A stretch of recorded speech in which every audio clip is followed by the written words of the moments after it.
cinturão de Orion. As Três Marias, porque é um planeta com 2 sóis. Cara, isso, não tem isso noite, é muito espiritismo, mano. Meu avô falava isso pra mim. Eu sou muito espiritualizado. Eu curto pra caramba. Mas você não estudou espiritismo, essas não, paradas, não? eu sou autodidata. Eu vou estudando com o dia a dia. Entendi. De sentir as coisas. Gosto muito de vida alienígena. Ó, tem até um ETzinho no braço. Tu já viu um, não? Eu acredito que Jesus era um alien, né? Porque diz que ele veio dos céus. Se ele veio dos céus, ele tava fora da Terra. Logo, ele é um ET. Bom, de fato ele é. Lógico. Ele veio de fora. Podia ser um arcturiano, né? O quê? Um arcturiano é uma raça evoluída que elas se parecem com anjos, né? Elas têm os olhos bem claros, cabelo branco, cabelo longo. Algumas têm essa aparência. Aparências angelicais. E é um... Quais são os tipos de ET que existem aí que tu acha? Tem arcturianos, reptilianos, tem... Esse é o Mark Zuckerberg. Reptiliano. O reptiliano é a raça do mal. Os arcturianos são os seres da cura, né? Daí tem outras raças que eu não sei o nome, eu não me aprofundei muito. Então, peraí, mas assim, então tem... Tu diria que tem os arcturianos, os reptilianos, mas aí também tem os demônios? Tem várias raças mesmo. Tem raças similares a anfíbios, né? Eita. Elas parecem sapos mesmo, né? Que são raças que não querem o bem da humanidade. Eu acho que dentre uma dessas raças existem os anjos, né? Que são seres de outro lugar também, que são seres alienígenas, mas são seres angelicais, né? Então tá dizendo que o que tem depois dessa vida aqui é um rolê pelo universo. É um rolê pelo universo. Eu acho que depois dessa vida nós vamos dar um rolezão da hora. Eu acho que eu vou ir por um lugar bom, porque eu faço bem pra muita gente. Não só no meu dia a dia, como eu tento mudar algumas coisas na vida das pessoas, tento ajudar. Quando tá sobrando um pouquinho, eu ajudo. Volte e meia, eu dou esmola pras pessoas na rua. Tentei doar alguns alimentos também. Até falar agora do Cozinheiros do Bem de Porto Alegre, foi o primeiro podcast que eu fui, né? Na lata lá. Abraço, Júlio Rita, tamo junto. Explodiu, né? Ali foi da hora, meu. Aquele cara ali faz muita ação social pra ajudar as pessoas, né, meu? E ele abriu as portas pra mim também nesse mundo dos podcasts aí.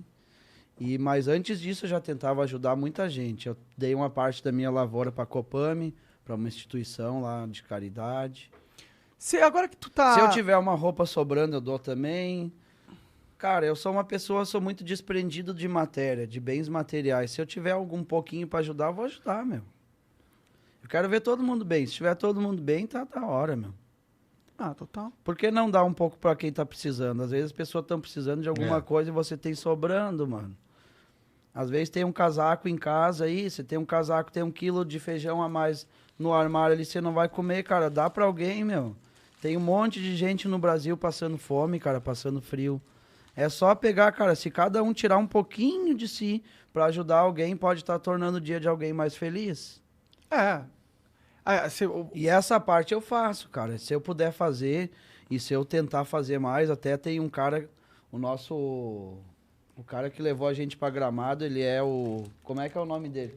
O Alberi, ele arrumou 4 toneladas de alimento pra mim poder repassar pra instituições. 4 toneladas? 4 toneladas. Caralho. Eu chorei na hora, quase morri chorando, né, cara?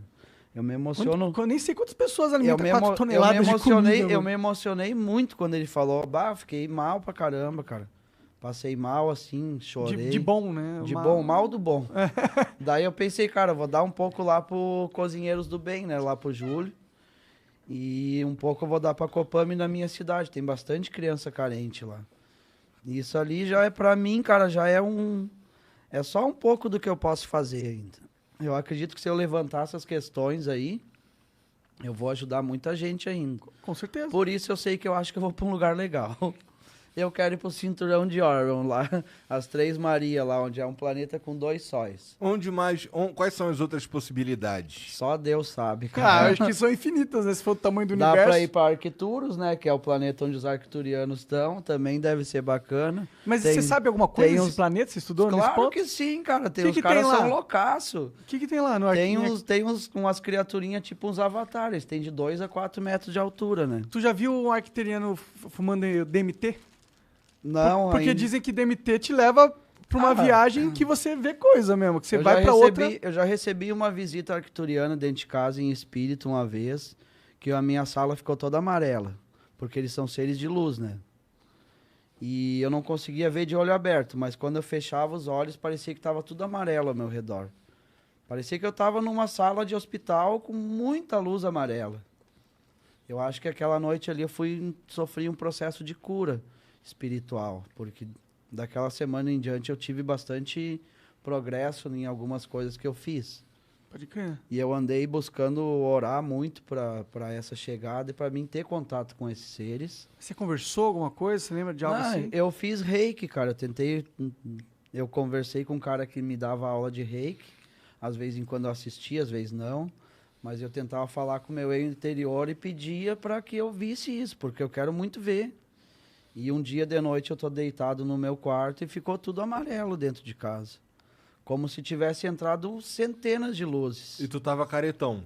Tava bom, tava sereno, sem nada de droga, tava limpo.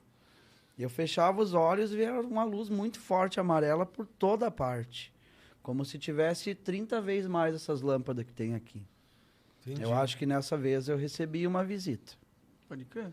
De uma entidade espiritual desse lugar. Dessas coisas você não chega a falar nos teus stories, ou fala? Não, cara, eu não falo muito porque é algo que vai parecer que eu possa estar blasfemando contra Deus ou ofendendo a igreja católica, até a evangélica. Ah, eu entendo essa perspectiva. Eles são bem mais hipócritas do que as teorias que eu tenho, porque as igrejas, elas em si, elas dizem que ajudam muita gente, mas na verdade elas têm o conforto do lar delas, elas têm um carro bonito, elas têm um monte de coisa, elas falam bonito pra caramba dentro das igrejas, só que de ação você não vê muita coisa, meu. Pode crer. Tem algumas igrejas que fazem ações, só que faz uma ação na semana ali e fica tantos dias sem fazer nada. Eu acho que as pessoas precisam da nossa ajuda todos os dias. Com certeza. Não adianta você ir dizer, eu tô levando a palavra. As pessoas estão com fome, meu. Palavra. Precisam de mais do que palavra, elas não querem só palavra, elas querem que tire o frio delas, a fome, veja como é que ela tá. Quem é que vai numa Cracolândia ali?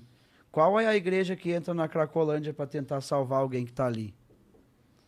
Qual é a igreja que vai debaixo dos viadutos fazer que nem os guri ali fazem aquela ação de levar comida e... Qual delas, né?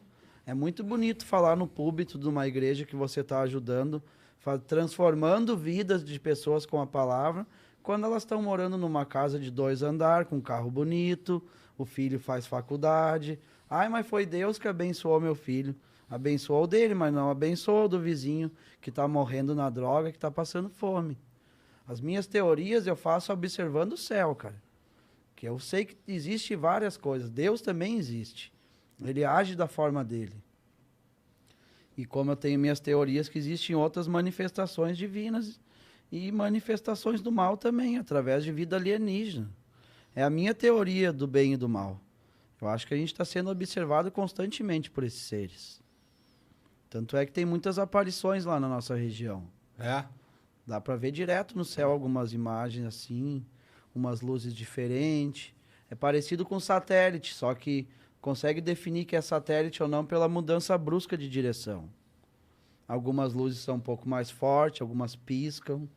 Eita. Né? É, bom, saiu não faz tão recente, mas... Eu já vi várias coisas lá. O Pentágono confirmou que existem naves não identificadas que são capazes de atingir esse negócio que você tá falando de mudar de direção e ir para uma direção... Bruscamente. E uma velocidade absurda. Absurda, muito mais rápido. Então, o exército americano falou que isso existe mesmo.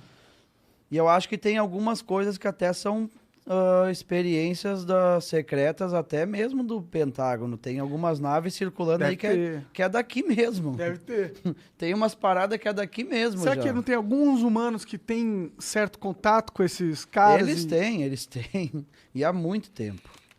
Países de primeiro mundo já estão em contato direto com isso. Porque eles conseguem se aprofundar aí no X da questão e conseguem ir até a raiz, né? Eles conseguem sondar e detectar esses seres, né? E essas naves. Pô, eles podiam dar uma moralzinha pra gente, que a gente tá ajudar os guri, né? Né, pô, já que eles têm a tecnologia lá, já ajudar cura o os câncer, guri, ensinar nós aí. a curar algumas coisinhas aí, né, teu primo? Vamos curar os rapazes. Que lindo! Cara, da hora conversar com vocês, meu. Eu tenho coisas bastante pra falar. Nós vamos falando, a gente vai conversando, mas Demorou? tá fluindo bem, cara. Eu espero ter contado da melhor forma a minha vida aí. Não, eu acho que E eu sou isso aí, né, cara? Sou eu, rapazes. Acho É que